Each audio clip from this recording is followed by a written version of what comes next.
Hey guys, how's it going? So, first video on this channel, and here it is, about my MacBook Pro 15-inch wrapped in this D brand skin here.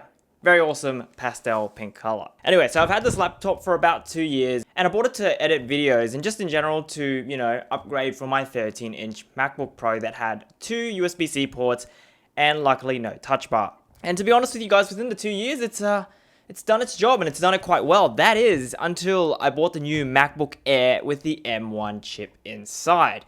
That I started to realize the little annoying things that, well, are now not so little. But yes, without further ado, let me go through some of the reasons why I'm selling this MacBook Pro 15-inch. Now first, all has to do with battery life. I totally understand bigger devices with better graphics cards and that require more power is going to drain more battery and therefore you have a lower battery life. However, the battery life has gone down over time and now I'm getting about 3 to 4 hours of battery in terms of use off one charge, and that's if I'm watching YouTube videos and I've got some playback, and if I'm editing videos I might get 2 to 3 hours. So really, if I'm going to take this out and about, I'm going to have to bring a charger with me, which is really not ideal if I'm trying to get work done on the go. And when you compare it to the new MacBooks with the M1 chips inside, well, I'm able to edit on a MacBook Air that doesn't heat up on me, doesn't drop any frames, and well, I can probably edit about 2 to 3 YouTube videos before the battery actually dies. Second is the infamous keyboard that it has, the infamous butterfly keys that honestly just love getting stuck. Now personally, I don't mind the typing experience on it. I actually quite enjoy it, or enjoyed it after, like I say, a month or two once I got used to it. However, there would be instances every now and then when either a H key or a J key or a key that I swear I don't even hit that much gets stuck. And it's like, how? How did you get stuck? Anyway, so that's a massive gripe for me because sometimes it would just type, one letter multiple times. Or if I'm trying to hit the key, it just doesn't respond because it's being jammed by dirt or whatever's underneath there. And it's just, yeah, it's really frustrating. And, I know that Apple's got a program where you can take it in to fix it. But if you try getting through the Apple Bar, especially Genius Bar, especially during this period, it's very difficult just to make a reservation, let alone go to the store. And for me, that's about a 20-minute drive in. Got to find parking somewhere in the city to make it all happen. So really, for a $2,500, I think I paid for this back then, $2,500 device, you just don't expect that to happen, even if it's free to remedy the issue. Now, third on my list is portability. Now, remember I said that I moved from my 13-inch MacBook Pro over to a 15-inch MacBook Pro. Yes, it had more power. Yes, it had more screen real estate, but it really took away from the portability. Now, I understand that there are a lot more thicker laptops out there in the 15-inch range and that aren't as slim and that aren't as, I guess, powerful, or packs like, the screen and the speakers that the MacBook Pro 15-inch packs, which we'll go on to later on. But in saying that, when you're trying to fit this on certain coffee tables, when you're at a cafe or working or going to university to do your assessment or sitting in class, sometimes it really just doesn't fit on the table. Or if it does, there's no extra room for you to put a drink next to it, right? Without one of them almost falling off. And for me, two of the biggest aspects of owning a laptop is one, that it's portable. Makes sense. That's why you bought a laptop instead of a desktop. Duh. And number two is that it doesn't have any heating or thermal issues. And so even though this laptop was strong enough to handle all of my needs, in terms of priorities, if there's something that can do the same job that's portable, I will always pick that over, any other things. Like, let's say, bigger screen real estate. I'll still pick the smaller device just for a smaller screen so it's more portable. That's one of my highest priorities. Says the guy that has a 27-inch iMac. Am I right, guys? I mean, I really only got it because it was 30% off, and like the screen, the 5K screen, if you haven't seen it, boy. Now, my fourth dislike about this device is the fact that it thermal throttles. Oh my God, it is really hot when it gets to editing. Even 1080p clips in Final Cut Pro, it gets really hot to the touch, especially in the center. And it's just uncomfortable, especially on lap because, well, look what it's made out of.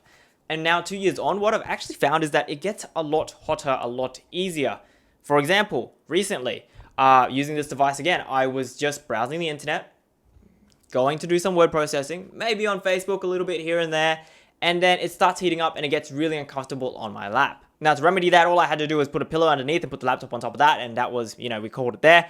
But then again, it should really not be getting to those temperatures, like the 80, 90 degrees, when I'm just web browsing. It doesn't make any sense. And so when it's already warm, just me doing normal everyday things, now it's getting even hotter editing videos, and I'm seeing drop frames in Final Cut Pro on 1080p footage. I don't even record 4K. What in the world? Now, with those four out of the way, what I will say though, it's that it's not all bad. I will miss a couple things about this MacBook Pro 15-inch 2017. The first is obviously the speakers. Now, if you've heard MacBook speakers, I've always said to people who don't own MacBooks, like, you don't need a Bluetooth speaker, especially if you've got one of the MacBook Pros, and especially if you've got the bigger models like the 15 or 16 inches. The speakers are, I wouldn't say it's as good as, like, you know, a dedicated Bose Bluetooth speaker or whatever, but it does the job really, really, really well, like, especially in comparison to any other Windows laptop out there. So these speakers on this, mind-blowing the first time I got it, and still to this day, 2 years later, still blows my mind that this comes out of a laptop, that I'm able to watch movies and enjoy the audio so well just out of a 15-inch laptop. Is so damn good. Second thing that I will miss from this, and having opened it again because I've been using my 13-inch MacBook Air for quite some time, is the screen real estate. Now, the screen on these MacBook Pros, without a doubt, some of the best screens out there that you can get at the moment. And having that 15-inch real estate is just great for editing, especially consuming media. Let's just be straight. I was consuming media much more than I was editing. So, especially for consuming media, movies, listening to music, oh, it's an absolute joy, these 15-inch MacBook Pros. And unfortunately, the speakers and the screen real estate on the new MacBook Air doesn't compare. So, obviously, I'm going to wait for the next-gen M1 MacBook Pro 15, 16-inch, whatever they come out with. I'm pretty sure it's going to be 16. So, yes, here's a quick comparison just to show you exactly what I'm talking about.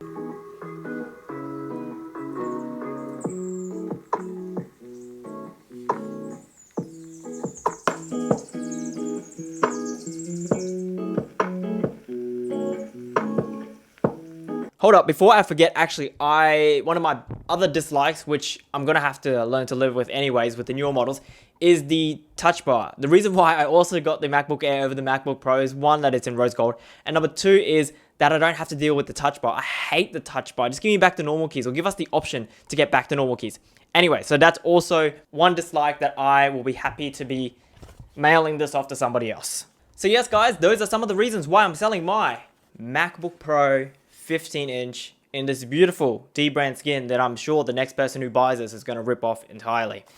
Yeah, it serves me really well. I've just, you know, moved on to better things, as they say. But honestly, one of the best parts about owning Apple products is their resale value. So, not only will I get some solid money back, but I hope that the next person, you know, puts it to good use. I mean, you can still do productive stuff on there and just YouTube and Netflix. Anyways, guys, I hope you enjoyed the video. If you did, please leave me a like down below. Consider subscribing to the channel. This is my first video on here. Anyways, guys, I'll catch you guys next time. Cheers.